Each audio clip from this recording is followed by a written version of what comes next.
Fala pessoal, aqui é Gessé mais uma vez no canal Gessé Conservador e eu trago para vocês, #3, o que vocês acham da Rede Globo? Como nós sabemos, a Rede Globo é uma emissora manipuladora, é uma emissora que tem um poder muito grande de influência aqui no nosso país e até às vezes sobrepuja o poder da nossa república. Isso mesmo que vocês ouviram, sobrepuja o poder da nossa república, do nosso país, ao ponto de manipular várias situações, várias coisas que às vezes são inverdades, eles colocam como verdade e a maioria das pessoas acabam acreditando. Então eu quero que vocês opinem, digam o que vocês acham sobre esta emissora. Vou rodar um vídeo daqui a pouquinho falando sobre a questão da Rede Record, que fez um documentário, que fez uma reportagem ontem falando sobre a Rede Globo no seu programa Domingo Espetacular, mostrando a sujeira ou as sujeiras que a Globo tem feito em termos de sonegação fiscal, enfim, não só no nosso país, mas também fora do Brasil. Então não deixem de se inscrever no meu canal, não deixem de dar uma curtida e compartilhem e comentem no canal e vamos fazer um fórum de discussão. Um abraço a todos, valeu! Uma delação que pode comprometer uma das famílias mais ricas e poderosas do Brasil.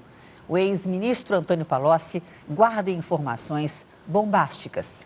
Elas podem dar origem a uma nova fase da Operação Lava Jato para apurar negócios da TV Globo que envolvem sonegação fiscal, empresas de fachada no exterior e negócios em contratos do futebol. Palocci quer falar, mas ainda não sabe se querem ouvi-lo. No escândalo que chacoalhou a política brasileira, uma delação causa pesadelo nos poderosos. O homem que comandou a economia quer contar tudo à Lava Jato. Ministro da Fazenda, deputado federal, chefe da Casa Civil.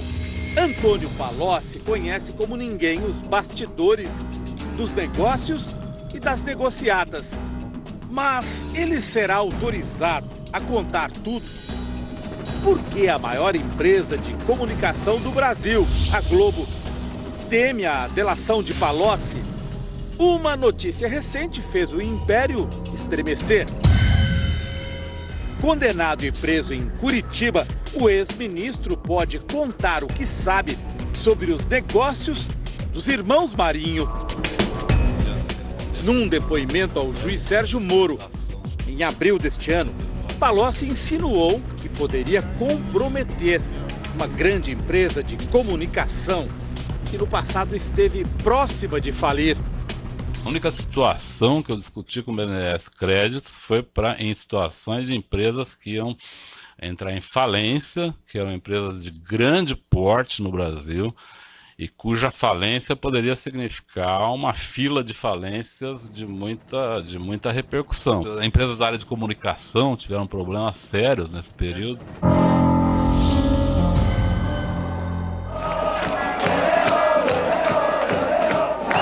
Copa do Mundo de 2002. Os brasileiros vibram com o título na Coreia e no Japão. A cada 4 anos, bilhões de reais ingressam nos cofres da Globo por causa do Mundial. São quase 50 anos de parceria da emissora com a FIFA. O torcedor desconhece os bastidores. Por causa de maus negócios, a Globo quase quebrou no início dos anos 2000 e montou um esquema para comprar as transmissões. Segundo estes documentos da Receita Federal, naquele período em que quase faliu, a Globo conseguiu comprar os direitos de transmissão da Copa do Mundo sem pagar impostos no Brasil. Uma operação fraudulenta escondida atrás de uma empresa de nome Empire, Império em inglês. A investigação da Receita Federal só começou em 2005. Foi revelada em 2013 por este jornalista. A Globo deveria ter simplesmente comprado os direitos de transmissão e pago os impostos. E ela não fez isso. Ela criou uma série de empresas para que uma dessas empresas herdasse os direitos e esses direitos passassem para a Globo como que por osmose, assim, sem que houvesse o ato de comprar os direitos diretamente pela Globo sem pagar os impostos. Vamos entender como tudo isso aconteceu. Usando empresas de papel, a Globo remeteu dinheiro para o Uruguai, dali para as Antilhas Holandesas no Caribe, em seguida para Amsterdã, na Holanda. Lá, a Globo Overseas comprou os direitos de transmissão da Copa e os transferiu para a Empire.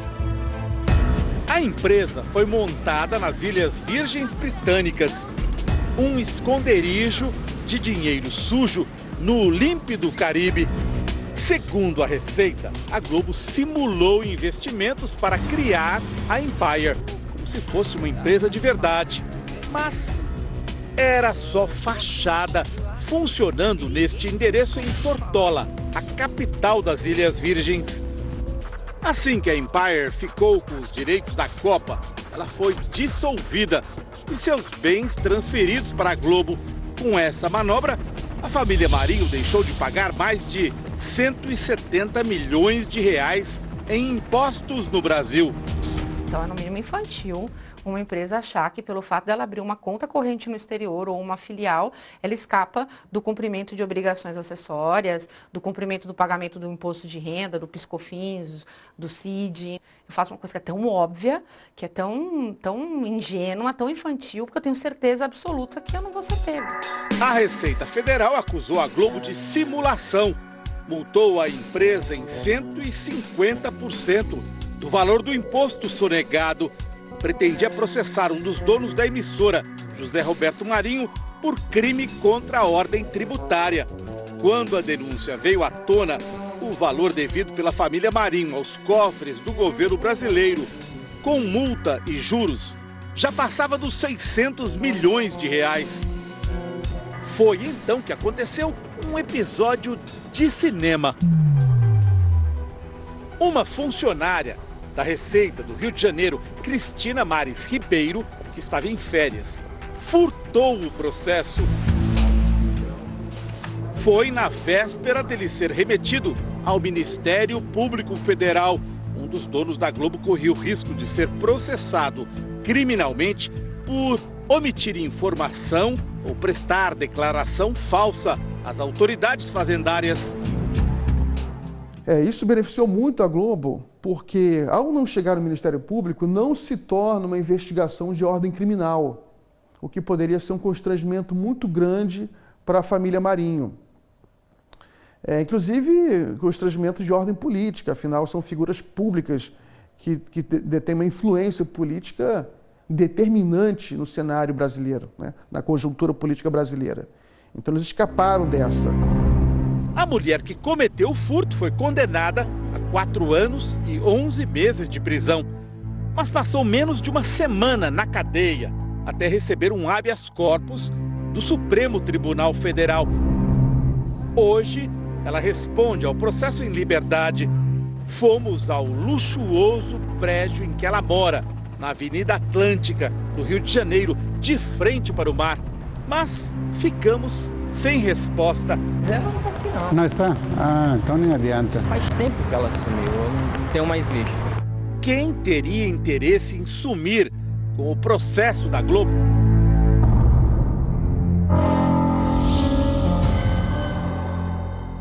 Estamos em 2014. A dívida da Globo com a Receita Federal já tem quase 10 anos acumulando juros, correção monetária e multas. A empresa decide tirar proveito de uma lei que entra em vigor, a 12.996. No papel, o objetivo era incentivar a inovação na produção de automóveis. Mas, lá no meio, a oferta de um negócio de pai para filho aos grandes devedores do Brasil. 100% de desconto nas multas para quem pagasse à vista os atrasados. Se o fisco lança uma regra, ele nunca lança para um contribuinte. Ele lança para alguns contribuintes. A pergunta é, quantos contribuintes se encaixariam nesse formato? Esse formato é um formato para 10 contribuintes, 5 contribuintes, 1 contribuinte? Então, parece que é um refis desenhado para aquele contribuinte, né? Refis é um programa para parcelar dívidas antigas.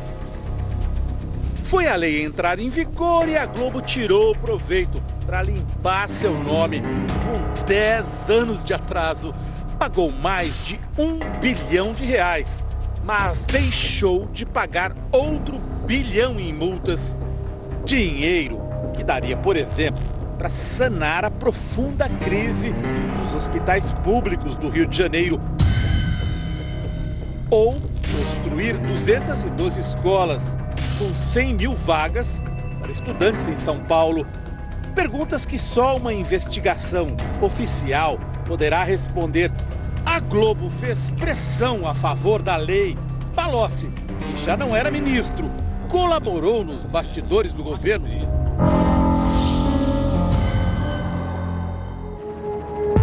Outro episódio sobre a família Marinho envolve uma das herdeiras do império, Paula. Janeiro de 2016.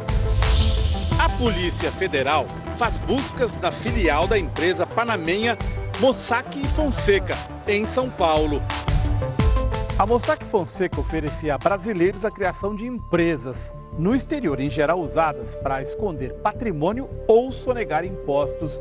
A Polícia Federal apreendeu milhares de páginas como estas, com informação valiosa. Uma delas chamou a atenção dos investigadores. Traz o nome de Paula Marinho, filha de um dos donos da Globo, associado a 13 empresas criadas no exterior. Antes da descoberta, o jornal O Globo, da família Marinho, havia definido a empresa Mossack a serviço de ditadores e delatores. Pelas anotações apreendidas, Paula pagava valores mensais a partir de uma conta bancária pessoal para manter 13 empresas de fachada no exterior. A Venke, em Las Vegas, Nevada, Estados Unidos. A A+ Holdings, no Panamá. E a Juste, nas Ilhas Seychelles, costa oriental da África. Eram empresas ligadas aos negócios de Paula Marinho e do então marido dela, Alexandre. Sem concorrência pública, nos anos 90, o casal conseguiu a concessão do estádio de remo da Lagoa Rodrigo de Freitas. Numa das renovações do contrato, Paula assina como fiadora do marido. Nos últimos 20 anos, o estádio recebeu grandes investimentos de dinheiro público por conta dos Jogos Pan-Americanos e das Olimpíadas. Tornou-se um lucrativo centro de lazer, com restaurantes e cinemas, num dos cartões postais do Rio de Janeiro. Os donos da Globo afirmam que Paula Marinho nada tem a ver com os negócios de Alexandre, que agora é ex-marido dela. Se é assim, por que a herdeira da Globo sustentava 13 empresas de fachada no exterior? Além disso, descobrimos que João Roberto Marinho, a filha Paula e o genro Alexandre compartilhavam um endereço no Rio de Janeiro para a correspondência de suas empresas.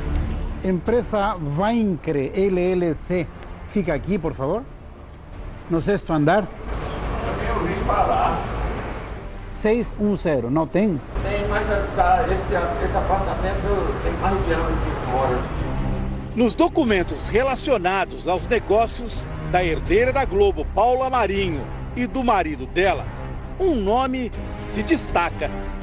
Lúcia Cortes Pinto aparece como diretora de uma das empresas de fachada no exterior e também num negócio envolvendo um helicóptero. Fomos ao bairro em que Lúcia mora, no Rio de Janeiro. Queríamos perguntar se ela é usada como laranja por Alexandre, Paula ou pela Globo. Laranja, no submundo dos negócios, é quando uma pessoa empresta o nome para uma operação ilegal. Nosso produtor não conseguiu localizar Lúcia. Está na rua. Ah, ela não está. Sabe que horas que ela volta? Sei não.